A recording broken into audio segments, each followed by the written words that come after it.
Bismillahirrahmanirrahim. Assalamualaikum warahmatullahi wabarakatuh. Allahumma salli ala sayyidina Muhammad wa ala ali sayyidina Muhammad. Alhamdulillah, alhamdulillah. Puji syukur kehadirat Allah Subhanahu wa taala. Kita semua dapat bertemu kembali di channel dakwah Islam dalam keadaan sehat dan rahmati Allah Subhanahu wa taala. Amin amin ya rabbal alamin. Sahabat dakwah Islam yang dirahmati Allah, pada kesempatan kali ini kita akan menceritakan kisah wanita hebat pada masa Rasulullah SAW. Inilah wanita berhati baja yang bernama Nusaybah binti Ka'ab radhiyallahu anha. Namanya tercatat dalam tinta emas kemuliaan. Kematiannya disambut ribuan malaikat. Sahabat dakwah Islam yang dirahmati Allah Subhanahu wa taala. Pada suatu ketika Nusaybah sedang berada di dapur. Suaminya Sa'id sedang istirahat di bilik tempat tidur. Tiba-tiba terdengar suara gemuruh bagaikan batu yang runtuh. Nusaybah menerka, pasti itu tentara musuh. Bergegaslah Nusaybah masuk ke bilik suaminya yang sedang tertidur. Nusaybah berkata, "Suamiku sayang, aku mendengar pekik suara menuju Uhud. Mungkin orang-orang kafir telah menyerang." Sa'id tersentak. Ia menyesal mengapa bukan dirinya yang mendengar suara itu. Ia segera bangun dan mengenakan pakaian perangnya dan menyiapkan kuda. Nusaybah menghampiri membawakan pedang buat Sa'id dan berkata, "Suamiku, bawalah pedang ini, jangan pulang sebelum menang." Sa'id memandang wajah istrinya, tidak ada keraguan padanya untuk pergi ke medan perang. Dengan sigap ia menaiki kuda menuju utara dan langsung terjun ke tengah medan pertempuran yang berkecamuk. Di sisi lain Rasulullah melihatnya dengan senyuman yang membuat dia semakin mengobarkan keberaniannya. Dan di rumah Nusaybah duduk gelisah. Kedua anaknya, Ammar berusia 15 tahun dan Sa'ad 2 tahun lebih muda, memperhatikan ibunya dengan cemas. Ketika itu muncul prajurit utusan Rasul untuk memberikan kabar kepada Nusaybah. "Ibu, salam dari Rasulullah," kata prajurit itu. Suami ibu, Sa'id, baru saja gugur sebagai syahid. Nusaybah tertunduk sebentar dan menahan tangisnya. "Inna lillahi," umamnya. Lalu Nusaybah memanggil Ammar. Ia tersenyum dengan mata yang berkaca-kaca. "Ammar, kau lihatlah ibu menangis. Ini bukan air mata sedih mendengar ayahmu telah syahid. Aku sedih karena tidak memiliki apa-apa lagi untuk berikan dan berjuang bersama Nabi.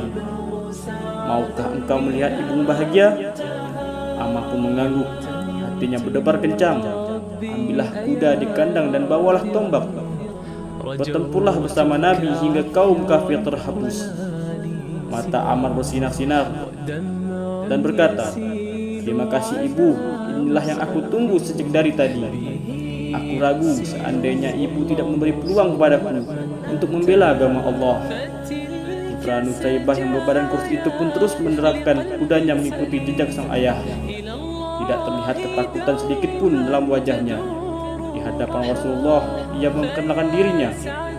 "Ya Rasulullah, aku Ammar, putra Sa'id. Aku datang untuk menggantikan ayahku yang gugur." Rasul dengan terharu memeluk anak muda itu. "Engkau adalah pemuda Islam yang sejati, Ammar. Allah memberkatimu." Hari itu pertempuran berlalu cepat. Pertumpahan darah berlangsung hingga petang.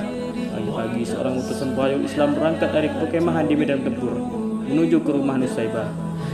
Setibanya di sana, wanita tabah itu sedang termanggu-manggu menunggu berita. "Ada kabar apakah gerangan?" serunya gemetar ketika sang utusan belum membukakan suara. "Apakah anakku gugur?"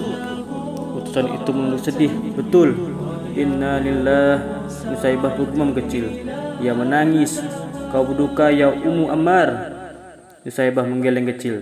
"Tidak, aku gembira. Aku hanya sedih. Siapa lagi yang akan kuberangkatkan saat masih kanak-kanak?" Dengaran itu, Sa'ad yang berada tepat di samping ibunya menyela, "Ibu, jangan remehkan aku. Jika engkau izinkan aku akan tunjukkan bahwa Sa'ad adalah putra seorang ayah yang gagah berani." Nusaybah terpanjat. Ia memandang putranya. "Kau tidak takut, nak?" Saat yang sudah meloncat ke atas kudanya menggeleng, yakin Sebuah senyum terhias di wajahnya ketika Nusaibah dengan besar hati melambaikan tangannya saat hilang bersama utusan prajurit itu. Di arena pertempuran saat betul-betul menunjukkan kemampuannya, pemuda berusia 13 tahun itu telah banyak menghempaskan nyawa orang kafir hingga akhirnya tibalah saat itu, yakni ketika sebilah anak panah menancap di dadanya saat tersungkur ke bumi dan menyerukan, Allahu Akbar.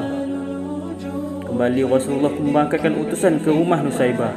Mendengarkan berita kematian itu, wanita itu meremang bulu tengkuknya.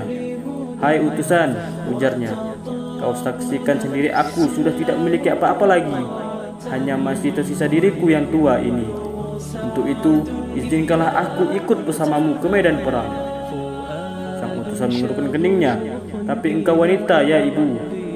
Nusaibah tersinggung. Engkau meremehkan aku karena aku wanita. Apakah wanita tidak ingin pula masuk ke surga dengan jihad?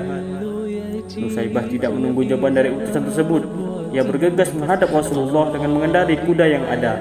Tiba di sana, Rasulullah mendengarkan perkataannya dengan senyum. Rasulullah berkata, Nusaibah yang dimuliakan Allah, belum masanya wanita mengangkat senjata.